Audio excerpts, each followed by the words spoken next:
I would call it I call it heart-to-heart sales. It's much more fun to sell to somebody when you're truly trying to help them. Like you're not pushing your products. Like I have a good thing. I think it would be good for you. I would love for you to have it, and that will make your life better.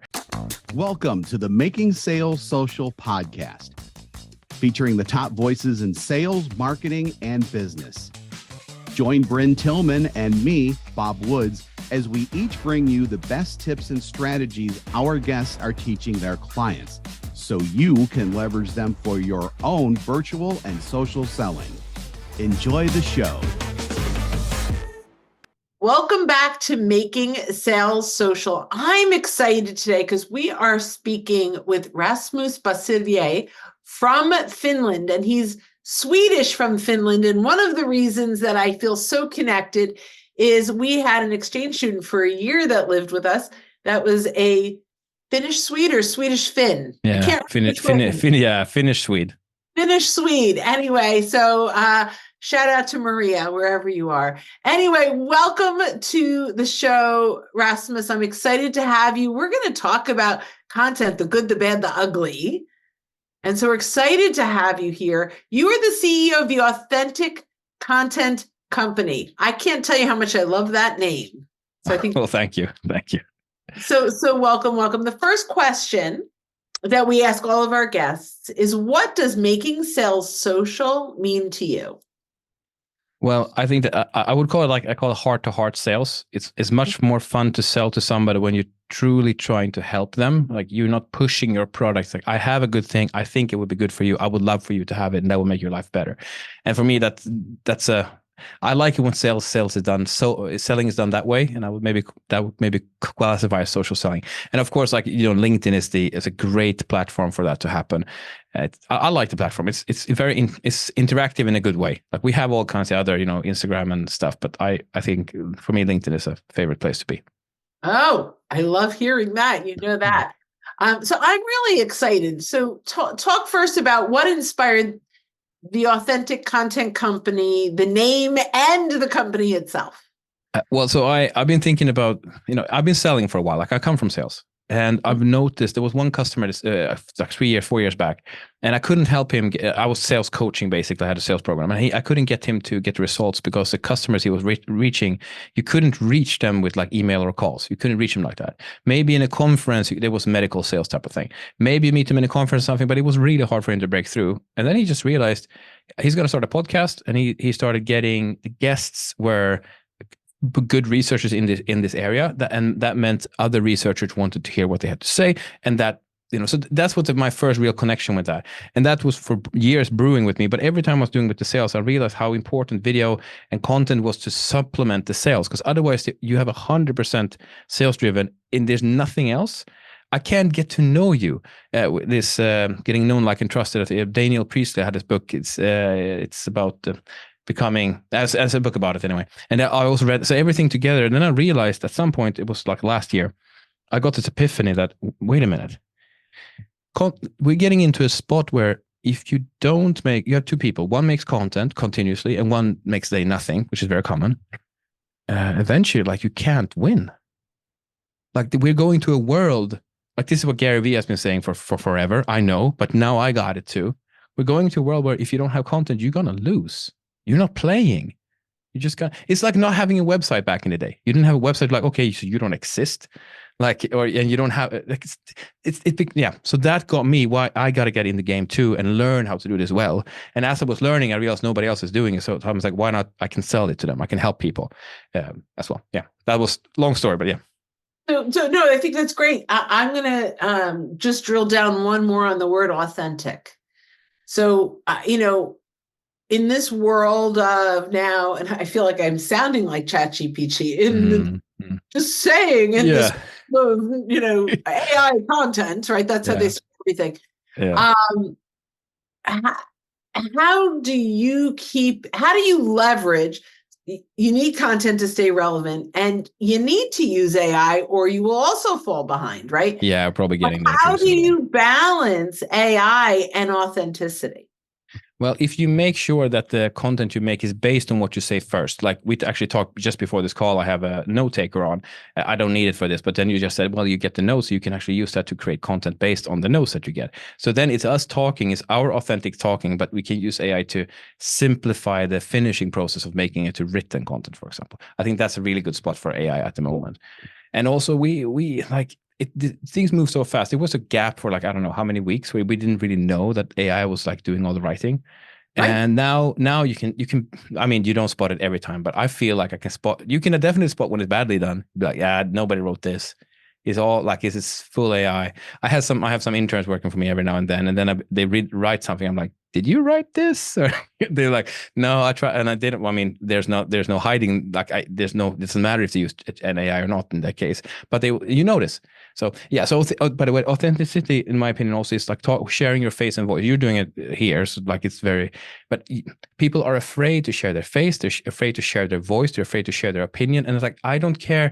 You know, you've like, let's say we have a company brand video. Like, I don't care. Here is a really nice feature, but like it doesn't. There's no human there. So what the authentic side is like, I want to see who you are, who is in the company. You're running it. Who are you? You might have 10 employees. I don't necessarily even care so much about them as I care about the people who run the ship. Like those are the people I really want to know. So that's the authentic side I want to have out. Who are you? What do you believe in? Just share that. That's where the authentic side came from.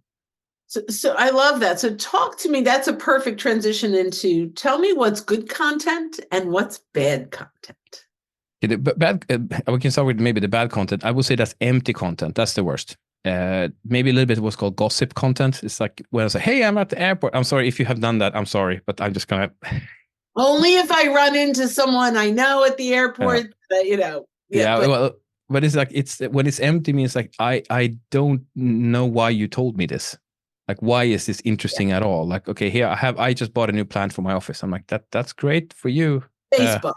Yeah, you can use it for Facebook. Yeah, go ahead. But in other words, so that's empty content. That's really bad. Also, if it lacks a point. I had a friend. I coached him for a bit. He's a friend, right? So we had met physically. I told him a little bit things he can do in his videos, and he started doing it. He started recording himself talking, and he had this really good thing. It was like, this is my friend was getting afraid of going to stage, so I gave him these tips to help him. So what happened was he went on stage, and then clips over. I'm like, dude, where's the payoff? Like, you told me that you were going to tell these 3 things. Where are they? So yeah, I don't know if anybody would do that mistake on purpose, but like it's if you miss the point, if you say I'm going to give you this and then there's no this. That's a bait and switch. Yeah. But so bad content is actually. When you start, it's like the problem is more or less that you're not doing it. Bad content is usually content that wasn't made. Like it's even if you're, hey, I'm at the airport, I'd say that's 1,000 times better than you saying nothing. So I don't believe you exist. Like I would say, maybe I'll call it gossip content when you say, hey, I'm at the airport or something. So gossip content has a space where I'm like, oh shit, you were at that conference. That's kind of nice. Like I don't really care, but it's like, okay, nice. You were at the South by Southwest in Austin or something. That's kind of cool or something. You know, that's at least, that's 1 point out of 100, but it's at 1 point. Most people do 0. A good content then. Good content is what I call empowering content. I love that content. I think that's the best, where, well, you do that content too. It's like, how do you do this? You share it for free. This is how you do it. And still you get clients because they try themselves. They're like, wow, this is hard. You're like, yeah, I told you, but you can do it yourself if you want, or you ask me for help. So, and I don't call it educational content. I call it empowering, because education feels like you're sitting in school listening. That sucks. So empowering content this is how you do it. It's step by step. You can do it without me. Empowering content is great. Reframing content is also great. That's also partly what you're doing too. But it's like, you thought you should do more cold calls, but actually what you should do is have conversations on LinkedIn. So now you have reframed my thinking. So that's also good content. They're like, oh shit, that's right. You're right. Damn, that's good. Friends tell me all this good stuff. Yeah. So those are the 2 main categories of good content you should be doing. So I love that. I'm going to through because we talk about content a lot. We say there are 5 points good content, especially social selling content, should hit. So the first one is it needs to resonate with your buyer. Okay, of course. Okay, right? Sorry. Yes. No, this is just our formula. No, but I love it. I didn't even realize that, but that's obvious. It's not obvious, by the way. It's not completely obvious. Keep going. Sorry, I interrupted you. No. I just thought I'd share, and I'd love to hear your insights on the way that we approach it. I'm with you with one. Yes. So resonate with your buyer, create curiosity. Teach them something new that they didn't know before. that gets them thinking differently about their current situation and creates a compelling moment. So for us, if it does not create a comment, a connection request, an accepting your connection request, even a profile view, and they stay in lurker mode, we can never start a conversation. That's So true. if our content can do those 5 things, we can start a conversation. So you have like anti-lurker software. You like you It's turn lurkers to humans. Well, we call it lurkers to engagers. Yes, that's good. Yeah. Well, that's a really nice formula you have there too. Like maybe it's more. I like it. It's good. It's good too. Yeah. So do you have the empowering, the reframing kind of in a package? Well, I'm empowering a lot. And what I love what you said, and I will give you credit forever, but I love what you said is the content is something they need to be able to do or think they can do or try to do without you. And I think that's important. Otherwise, it feels like a pitch. Doesn't feel like value, right? Yeah. And then we have another side about this. Like, what are you saying? Is category versus brand. There's Christopher Lockhead is big on this called category design. But it's like we don't want to be sold. Let's say, hey, you should come on my podcast, or I should say, it would be really good if you did some podcasting.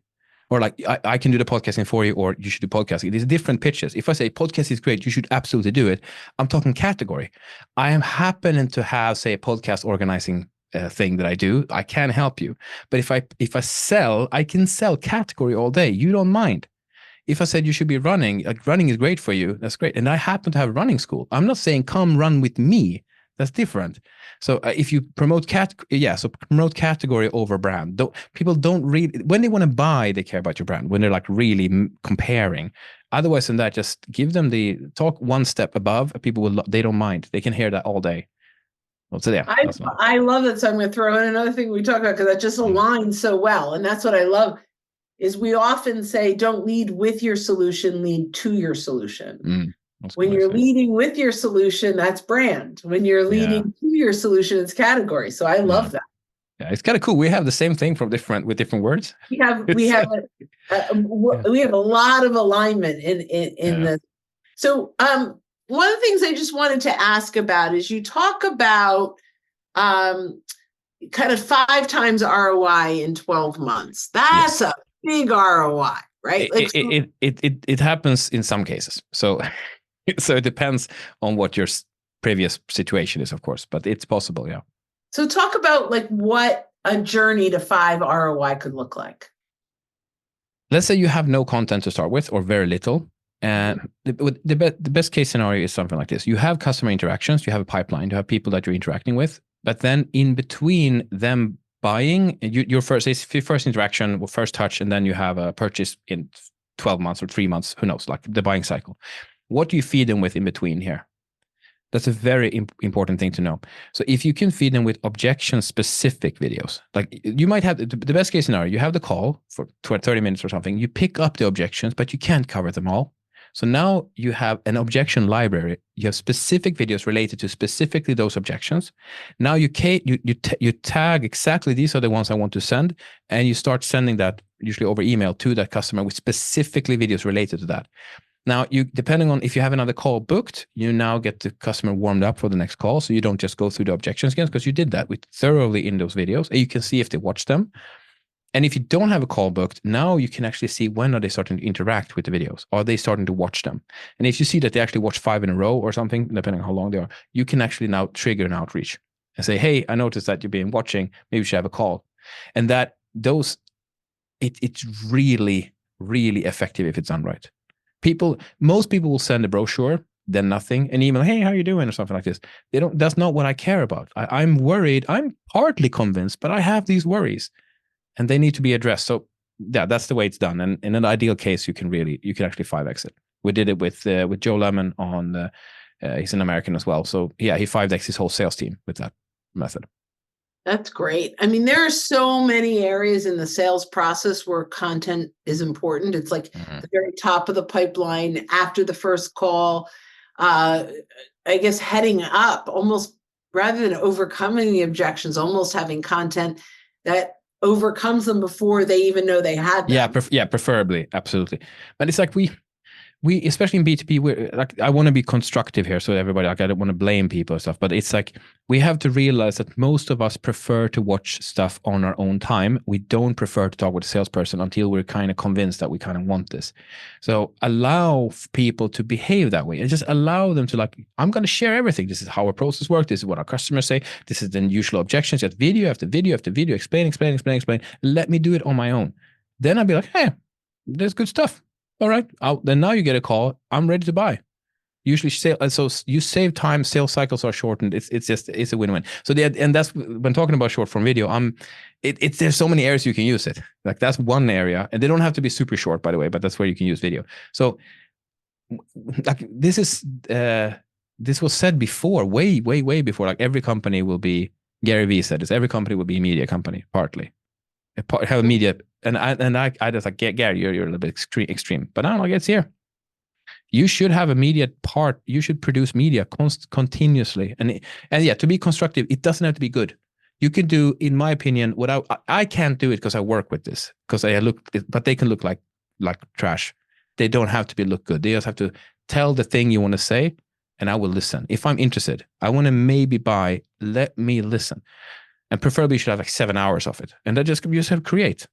Like, this is not what we're doing here. It's not that complicated. We have a Zoom open and we're talking. Like, it doesn't have to be way more complicated than that. You can just record yourself on your phone. Subtitles are great to have, but like this. So think that this zero content is really bad. Some content is 100 points. Good content is 150 points. Oh, I like points. Yeah, you get a ton of points from the minutes. Every minute counts. You have to rack up 7 hours. That was Google did some measurement on that. 7 hours is the amount of time we need to feel acquainted with somebody.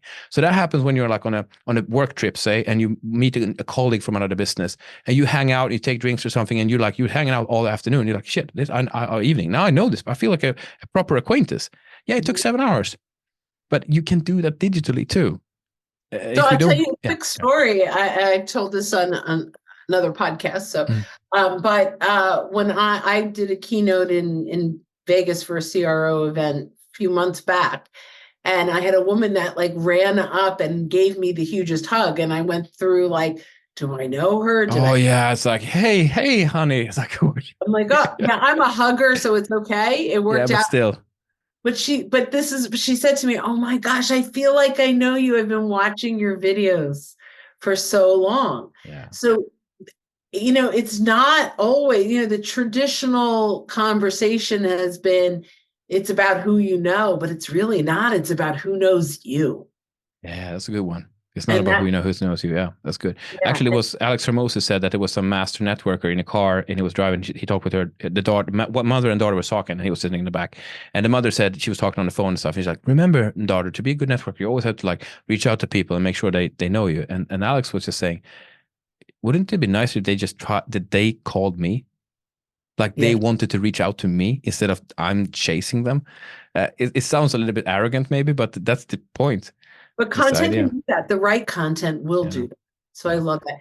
Thank you so much. My second to last question is there any question I should have asked you that I didn't? I'm curious, like you are really good at this. So I'm wondering if there's any area where you're yourself thinking where you're trying to develop. I'd be curious to hear that, to see if I have something to add to that. So, I think, well, there are a few things I think, but one of them is this new AI content where you can input all of your brain, all of your thinking, and someone can come to your website and put in a question, and it pulls from your brain, your database.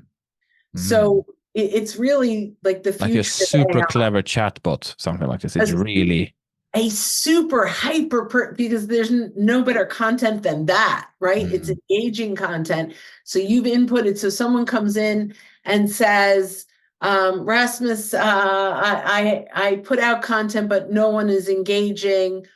What's happening? And then your bot comes back and says, well, is your content directed to your ideal prospect? And they go, yes, great. Is your content talking about your category or your brand, my brand. Well, there's your problem, right? Yeah. And so you have a bot that's creating that engagement. So what, I mean, we may be months or years away from this, but what are your thoughts on that kind of content? Was something that I'm seeing, yeah, that'd be super cool. Something that I'm seeing that's working right now is a company I've been working with now. I'm negotiating with. They're called Video Bots. So they have an interactive video bot on your website. So you record answers to these type of questions.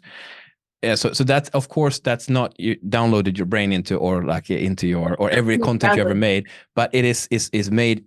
But they said like the ROI is just. They say one of the guys said you can practically put your ass out up on the screen. It's still gonna sell. Like it still helps so much. You don't. It does. Bad content. I don't know. I don't want to curse here, but like bad content is way better than you might think. So if you have an interactive, like that could already be one step ahead. Because the chatbots are kind of, I don't know, they're kind of old school. They're boring. So if it's a face talking, hey, how can I help you? And there's 4 questions. I click one, bam. It says, well, so this is this and this and this. Here's some more options. You have like this. That's good, something you could try.